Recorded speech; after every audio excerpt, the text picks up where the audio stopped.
بسم اللہ الرحمن الرحیم۔ السلام علیکم معزز طلباء کرام، آپ سب کیسے ہیں؟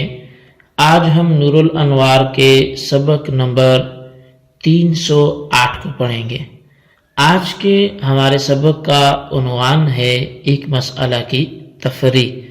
آج کے سبق میں ہم وہی چیز پڑھیں گے جو ہم نے سابقہ سبق میں یہ بات کہی تھی کہ واو کے اس جملے والے عطف کے معنی کو حال سے مؤخر کرنے کی وجہ یہ ہے کہ اس پر ایک مثال تفریع پاتی ہے، اور وہ مثال بھی مختلف ہی ہے، امام اعظم اور صاحبین کو اس میں اختلاف ہے، تو اسی مثال کو آج ہم سمجھنے کی کوشش کریں گے۔ تو آج کے ہمارے سبق کی جو عبارت ہے وَقَضَا فِي قَوْلِهَا طَلِّقْنِي وَلَكَ أَلْفُ دِرْهَمٍ سے شروع ہوتی ہے۔ آئیے سب سے پہلے ہم آج کے سبق کی عبارت پڑھتے ہیں، اس کا ترجمہ کرنے کے بعد اس کی وضاحت کی طرف بڑھیں گے۔ مصنف علیہ رحمہ لکھتے ہیں وَقَضَا فِي قَوْلِهَا طَلِّقْنِي وَلَكَ أَلْفُ دِرْهَمٍ، اور یہی حکم ہے عورت کے قول طَلِّقْنِي وَلَكَ أَلْفُ دِرْهَمٍ میں۔ فرمایا کہ حتی اذا طلقها لا يجب شيء للزوج عليها عند ابي حنیفہ، یہاں تک کہ شوہر جب اس کو طلاق دے دے تو امام ابو حنیفہ رحمۃ اللہ تعالی علیہ کے نزدیک شوہر کے لیے عورت پر کوئی چیز بھی واجب نہیں ہوگی، لأن قولها ولك ألف معطوف على ما سبق وليس للحال حتى يكون شرطا، لأن أصل الطلاق أن يكون بلا مال، لأنه إن ذكر المال سمي خلعا ويصير يمينا من جانبه، وليس أيضا من صيغ الوعد والنذر حتى يلزم عليها وفاؤه فكان لغوا وفيه تأمل۔ فرمایا شوہر پر عورت کے لیے کوئی چیز شوہر کے لیے عورت پر کوئی چیز واجب اس لیے نہیں ہوگی کہ عورت کا قول والا کا الفن پہلے جملہ پر معطوف ہے اور وہ حال کے لیے نہیں ہے کہ شرط ہو جائے، اس لیے کہ طلاق کی اصل یہ ہے کہ وہ بغیر مال کے ہو، کیونکہ اگر مال ذکر کیا جائے تو اس کو خلا کہا جاتا ہے اور وہ شوہر کی جانب سے یمین ہو جاتا ہے، اور وہ قول وعد و نظر کے الفاظ میں سے بھی نہیں ہے کہ اس عورت پر اس کا پورا کرنا ضروری ہو، پس یہ قول لغو ہو گیا اور اس کے لغو ہونے میں تأمل ہے۔ وقال انها للحال فيصير شرطا وبطلا فيجب الالف، يعني ان عندهما هذه الواو ليست للعطف كما كانت عنده بل للحال، والحال في معنى الشرط للعامل فيصير كأنها قالت طلقني والحال أن لك ألفا علي، فلما قال طلقت كان تقديره طلقت بذلك الشرط فكان معاوضة في معنى الخلع فيجب الألف ويكون الطلاق بائنا۔ اور صاحبین نے فرمایا کہ یہ واو حال کے لیے ہے، لہذا یہ قول شرط اور بدل ہو جائے گا، چنانچہ 1000 واجب ہو جائے گا، یعنی صاحبین کے نزدیک یہ واو عطف کے لیے نہیں ہے جیسا کہ امام اعظم کے نزدیک تھا، بلکہ حال کے لیے ہے، اور حال عامل کے لیے شرط کے معنی میں ہے، پس یہ قول اس طرح ہو جائے گا گویا عورت نے کہا کہ آپ مجھے طلاق دے دیجئے، ایسی حالت میں کہ آپ کے لیے مجھ پر 1000 لازم ہے، پس جب شوہر نے کہا میں نے طلاق دی تو اس کی تقدیر کچھ یوں ہوگی کہ میں نے اسی شرط کے ساتھ طلاق دی، لہذا یہ خلا کے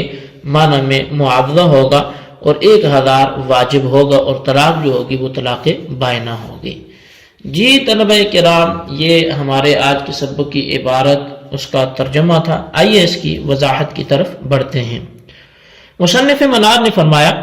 کہ اگر کسی عورت نے اپنے شوہر سے کہا طلقنی ولک ألف درہم، تو مجھے طلاق دے دے اور تیرے لیے 1000 درہم ہے، تو اس میں حضرت امام اعظم اور صاحبین کا اختلاف ہے۔ امام اعظم اس مسئلے میں جانب حقیقت یعنی عطف کا اعتبار کرتے ہیں، اور صاحبین جانب مجاز یعنی حال کا اعتبار کرتے ہیں۔ پس حضرت امام اعظم کے نزدیک عورت کا یہ قول عطف جملہ علی الجملہ کی قبیل سے ہے، چنانچہ شوہر نے اگر عورت کو طلاق دے دی تو عورت پر طلاق واقع ہو جائے گی، لیکن شوہر کے لیے عورت پر کچھ واجب نہیں ہوگا، کیونکہ عورت کا قول بلغ الف درہم اس کے قول طلقنی پر معطوف ہے، اور یہاں معطوف علی انشاء اور معطوف خبر ہے، لیکن یہ یعنی عطف خبر علی الانشاء اگرچہ غیر مستحسن ہے لیکن جائز ہے۔ بہرحال حضرت امام صاحب کے نزدیک مذکورہ واو عطف کے لیے ہے اور حال کے لیے نہیں ہے کہ الف درہم طلاق کے لیے شرط ہو جائے، یعنی اگر واو حال کے لیے ہو تو الف درہم طلاق کے لیے شرط ہوگا، اور عورت پر شوہر کے لیے 1000 درہم واجب ہوں گے، مگر چونکہ امام صاحب کے نزدیک یہ واو حال کے لیے نہیں ہے بلکہ عطف کے لیے ہے، اس لیے عورت پر شوہر کے طلاق دینے سے طلاق تو واقع ہو جائے گی، لیکن اس پر شوہر کے لیے 1000 درہم واجب نہیں ہوں گے۔ اور دلیل اس کی یہ ہے کہ طلاق کی اصل یہ ہے کہ وہ بغیر مال کے ہو، کیونکہ اگر مال کا ذکر کیا جائے تو اس کو خلا کا نام دیا جاتا ہے اور خلا سے موسوم کیا جاتا ہے، نہ کہ طلاق کے نام سے۔ اور طلاق کے باب میں خلا یہ عوارض میں سے ہے اور وہ شوہر کی جانب سے یمین ہو جاتا ہے، اس لیے کہ اس صورت میں شوہر طلاق کو عورت کے مال قبول کرنے پر معلق کرنے والا ہوگا، اور شرط پر معلق کرنے کا نام ہی تو یمین ہے، پس مال ذکر کرنے کی صورت میں طلاق کا نام خلا ہوگا اور وہ شوہر کی جانب سے یمین ہوگا۔ بہرحال طلاق کی اصل یہ ہے کہ وہ بغیر مال کے ہو، اور خلا جو عقد معاوضہ ہے اس کے عوارض میں سے ہے، طلاق کے عوارض میں سے ہے، اور واو کی اصل عطف ہے، اور اصل کو عوارض کی رعایت میں ترک نہیں کیا جاتا، کیونکہ ضعیف کی رعایت میں قوی کو ترک کرنا یہ تو باطل ہے، لہذا یہاں عورت کے قول طلقنی والا الف درہم میں اصل کی رعایت کرتے ہوئے واو عطف کے لیے ہوگا اور طلاق بلا مال ہوگی، اور عورت کا قول والا الف درہم یہ لغو ہو جائے گا۔ زیادہ سے زیادہ یہ کہا جا سکتا ہے کہ عورت کے قول والا الف درہم کو وعدے یا نظر کا صیغہ مان کر عورت پر 1000 واجب کر دیے جائے، تو اس صورت میں یہ کلام لغو ہونے سے محفوظ ہو جائے گا، لیکن اس کا جواب دیتے ہوئے شارح نے فرمایا ہے کہ یہ کلام وعدے اور نظر کے صیغوں میں سے بھی نہیں ہے کہ عورت پر اس وعدہ یا نظر کا پورا کرنا واجب ہو، یعنی جب ولا الف درہم یہ وعدے کا صیغہ ہے نہ نظر کا صیغہ ہے تو عورت پر اس کا پورا کرنا بھی واجب نہیں ہوگا۔ البتہ اس پر یہ اعتراض ضرور ہو سکتا ہے کہ ولا کا الف درہم اگرچہ وعدہ اور نظر کا صیغہ نہیں ہے، لیکن عورت کی طرف سے شوہر کے لیے 1000 کا اقرار ہے، اور نبی علیہ السلام کے قول کہ المرء یؤخذ بقرارہ کہ آدمی اپنے اقرار کی وجہ سے پکڑا جاتا ہے، تو اس وجہ سے انسان اپنے اقرار کے سبب ماخوذ ہوتا ہے، لہذا عورت پر 1000 درہم لازم ہونا چاہیے، اور اس قول جو ہے ولا الف درہم یہ لغو نہیں ہونا چاہیے۔ تو اس سوال کا جواب یہ ہوگا کہ ہمارا مقصود یہ ہے کہ شوہر کے طلاق دینے کی وجہ سے عورت پر 1000 واجب نہیں ہوگا، اور رہا عورت کے اقرار کی وجہ سے واجب ہونا تو ہم اس کے منکر نہیں ہیں۔ حضرت امام صاحب کے مذہب پر ایک اعتراض یہ بھی ہوتا ہے کہ اگر کسی نے کسی سے کہا کہ احمل هذا المتاع من موضع الى موضع آخر ولك الف، کہ یہ اناج ایک جگہ سے دوسری جگہ اٹھا کر لے چلو، اور اسی حالت میں کہ تمہارے لیے 1000 درہم ہے۔ اب اس کلام میں واو حال کے لیے ہے، بس اسی پر قیاس کرتے ہوئے طلقنی والا الف درہم میں بھی واو کو حال کے معنی پر محمول کر لیا جائے، تو اس کا جواب یہ ہے کہ کلام مقیس علی اجارہ ہے،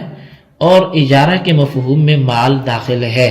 لہذا اجارہ بغیر مال ذکر کیے درست ہی نہیں ہوگا، اور رہا مقیس یعنی جس کو آپ طلاق کو قیاس کر رہے ہیں تو اس کے مفہوم میں مال داخل ہی نہیں ہوتا، لہذا طلاق مال ذکر کیے بغیر بھی درست ہو جائے گی۔ بس اس فرق کے ساتھ قیاس درست نہیں ہوگا، بلکہ کلام جو مقیس علیہ میں واو حال کے لیے ہوگا اور جو مقیس ہے اس میں عطف کے لیے ہوگا۔ تو حضرات صاحبین نے فرمایا کہ مذکورہ مسئلے میں واو عطف کے لیے نہیں ہے بلکہ حال کے لیے ہے، اور پہلے گزر چکا کہ حال عامل کے لیے شرط اور قید ہوتا ہے، پس اب مذکورہ عبارت کے معنی یہ ہوں گے کہ طلقنی والحال ان لک الفا علیہ، کہ تو مجھے طلاق دے ایسی حالت میں کہ مجھ پر تیرے لیے 1000 درہم ہیں، یعنی اس شرط کے ساتھ کہ تیرے لیے مجھ پر 1000 درہم ہیں، مجھ کو طلاق دے دے۔ پھر جب اس کے جواب میں شوہر نے طلقت کہا تو اس کی تقدیری بار دی ہوگی کہ طلقت بذالک شرط، یعنی میں نے اسی شرط کے ساتھ تجھے طلاق دے دی، لہذا خلع کے معنی میں معاوضہ ہوگا، کیونکہ عورت کی طرف سے طلاق کا سوال بالعموم یہ بطریق معاوضہ ہوتا ہے۔ بس عورت کا قول وہ طلقنی والا کلف درہمن، یہ خالعنی والا کلف درہمن کے معنی میں ہوگا، اور طلاق واقع کرنے کے بعد شوہر کے لیے عورت پر 1000 واجب ہوگا، اور طلاق جو ہے وہ بائن واقع ہوگی، جیسا کہ خلع میں طلاق بائن واقع ہوتی ہے۔ یہ طلبہ کرام، یہ ہمارے آج کے سبق کی عبارت، اس کا ترجمہ اور اس کی وضاحت تھی۔ اس کو اچھی طرح سمجھیں، اس کے خلاصے کو رجسٹر پر لکھیں، بالخصوص ان سوالات کے جوابات دیں۔ سوال نمبر 1 یہ ہے کہ وَقَضَا فِي قَوْلِهَا طَلِّقْنِي، اور ایسی ہی عورت کے قول میں کہ مجھے طلاق دو، یہ وَقَضَا سے مراد کیا ہے؟ کیسے ہی، یہ کس پر قیاس کیا جا رہا ہے، یا کس کی طرف اس کا ربط جوڑا جا رہا ہے؟ اور سوال نمبر 2 یہ ہے کہ جب واو اس جملے میں استعمال ہوا کہ طلقنی والا کلف درہمین، تو اس میں امام صاحب اور صاحبین نے کیا کہا؟ دونوں کے نظریات تحریر کریں۔ اللہ تبارک و تعالیٰ سے دعا ہے جو کچھ ہم نے پڑھا سنا سے یاد رکھنے کی توفیق نصیب فرمائے، آمین بجاہ النبی الامین صلی اللہ علیہ وسلم۔